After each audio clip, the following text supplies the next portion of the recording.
সুপর্ণা, আমার একটা প্রশ্ন আছে।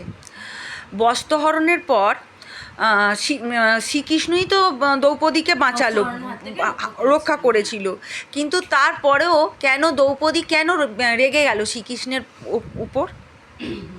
এটা বল আমাকে। রেগে যায়নি মানে ওটাকে আমি কি বলবো, ওটা হচ্ছে অভিমান, একটা বন্ধুর ওপর বা ভগবানের ওপর আমাদেরও যেমন অভিমান হয়, সেরকম দ্রৌপদীরও অভিমান হয়েছিল। তো আমি গল্পটা বলি। অভিমান করে দ্রৌপদী শ্রীকৃষ্ণকে বলছেন যে তুমি তো ভগবান, তুমি তো আমার সখা বলো নিজেকে, তো তুমি আমার স্বামীরা যে হেরে গেল পাশা খেলায়, কেন হেরে গেল? তুমি তো উপর থেকে সবই দেখছিলে যে মানে যে আমার স্বামীদেরকে মিথ্যাভাবে হারানো হচ্ছে, ওদের সাথে ছলনা করা হচ্ছে, তুমি সবই দেখছিলে, কিন্তু দেখেও কেন আমার স্বামীদেরকে রক্ষা করলে না? বা আমাকে যখন ওইভাবে টেনে টেনে আমার ঘর থেকে আমাকে চুলের মুঠি ধরে টেনে দ্রুত সবাই নিয়ে আসা হলো, তখন তুমি কেন আমাকে রক্ষা করলে না? তুমি বস্ত্র হরণ অবধি অপেক্ষা করছিলে কেন? তো তখন শ্রীকৃষ্ণ হেসে বলছেন যে তুমি মানে যখন এই খেলাটা শুরু হলো, পাশা খেলা যখন শুরু হলো, তখন তোমার দুর্যোধনদের হয়ে, দুর্যোধন প্রথমেই বলেছিল যে আমাদের হয়ে খেলাটা খেলবে শকুনি মামা খেলাটা খেলবে। তোমার স্বামীরা কি একবারও আমার কথা মাথাতে এনেছিল বা আমার কথা চিন্তা করেছিল, বা দুর্যোধনদের বলেছিলেন যে আমাদের হয়ে, আমাদের তরফ থেকে শ্রীকৃষ্ণ খেলবেন? তাহলে আমি দেখতাম আমাকে কে হারায়, মানে কে, তাহলে খেলা কি হয় আমি দেখতাম। আর তাছাড়াও তোমাকে যখন, মানে তোমার স্বামীরা একের পর এক হেরে যাওয়ার পরেও কেউ কি একবারও মাধব বলে আমাকে স্মরণ করেছিল, শ্রীকৃষ্ণকে স্মরণ করেছিল? বা তুমি যখন ওইভাবে তোমাকে যখন নিয়ে আসছিল, তখন তুমি আমায় ডেকেছিলে?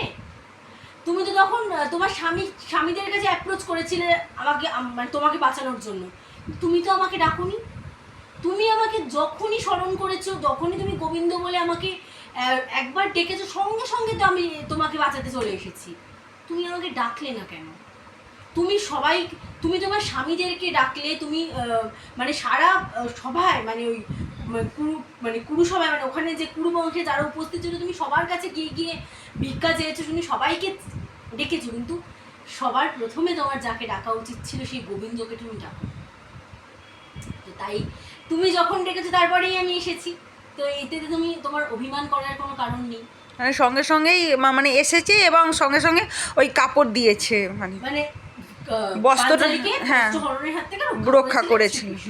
তো এবার বিষয়টা হচ্ছে যে ভগবানের কাছে যদি আমি না যাই, আমি মানে আমার সমস্যা হচ্ছে আমি বাড়ির লোকেদের কাছে গিয়ে কেঁদে কেঁদে মরছি। তারা মানে এটা থেকে আমরা কি শিখি? মানে এই যে গল্পটা আমি বললাম, এটা থেকে আমরা কি শিখি? এগুলো থেকে তো শিক্ষার ব্যাপার আছে। এটাই আমরা শিখি যে আমাদের কষ্ট তো অন্য লোক কমাতে পারবে না। আমাদের কষ্ট একমাত্র আমাদের যে পৃথিবীতে এনেছে, যে গোবিন্দ যার জন্য, যার ইচ্ছে আমরা পৃথিবীতে এসেছি, সেই আমাদের কষ্ট। আর এছাড়া আমরা তো ওনারই জিনিস, উনি আমাদের সবকিছু। তা আমরা যদি ওনাকে না ডেকে একে ওকে তাকে ডাকি, যারা আননেসেসারি, যারা আমাকে কিছুই সাহায্য করতে পারবে না, তাহলে কি উনি আসবে? উনি তো ভগবান, ওনাকে না ডাকলে উনি আসবে কেন? কত ভক্ত দিন রাত ওনাকে ডাকছে, আমি ওনাকে ডাকবো না আর ভাববো ভগবান এসে আমাকে ঠিক আছে? এটা হয় নাকি কখনো? ওনাকে আগে ডাকতে হবে। সবার প্রথমে দুঃখ কষ্ট হলে আগে ওনাকে ডাকতে হবে, ওনাকে স্মরণ করতে হবে। অন্য লোকেদের তো পরে তুমি জানাবে তোমার কষ্টের কথা, ওনাকে স্মরণ করলে কাউকে জানাতে হবে না। উনি ঠিক রক্ষা করবে, উনি সর্ট আউট করে দেবে।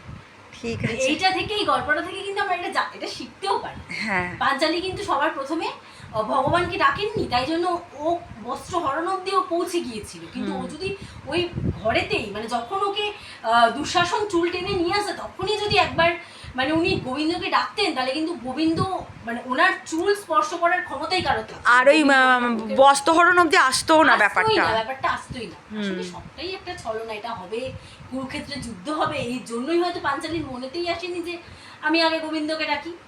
একদম নিরুপায় হয়ে একদম শেষে উনি গোবিন্দকে ডেকেছিলেন ভগবানকে ডিস্টার্ব করতে চাই। আসলে না, গোবিন্দর তো অনেক কাজ থাকে, তো ওই জন্য ডিস্টার্ব করতে চাই। তুই যেমন সেনকে বলেছিলিস, আমি বলছি সব কথায় কথা ভগবানকে ডিস্টার্ব করবো না, উনি থাক, আমার যতটা হচ্ছে আমি নিজের থেকে করার চেষ্টা করি। ওই পাঞ্চালীও তাই করেছিল, কিন্তু আসলে ব্যাপারটা যখন দেখলো যে আর পাচ্ছি না, তখন গোবিন্দকে ডেকেছে। আসলে ব্যাপারটা হচ্ছে নিজে থেকে তো আমরা তো পারবো না, তাহলে তো আমরাই ভগবান। ওনার স্মরণে আমাদের আসতেই হবে, আসতেই হবে। সে যাই হয়ে যায়, উনিই তো সৃষ্টিকর্তা। উনিই সৃষ্টিকর্তা, ওনার স্মরণে আসতেই হবে। আমরা নিজেরা সর্ট আউট করতে পারবো না, সব কিছু দিয়ে পাঠাইনি আমাদের, মানে কিছু জিনিস নিজের হাতে রেখেছে। তাই তো। মানে আমরা ঘুরি, জানো তো, আমরা উঠছি, লাটাই কিন্তু ওনারই হাতে আছে। হ্যাঁ, উনি যেমন আমাদের টানাটানি করছে, আমরা তেমনই আর কি হচ্ছে ব্যাপারটা। হরে কৃষ্ণ, রাধে হরে কৃষ্ণ, রাধে। রাধে।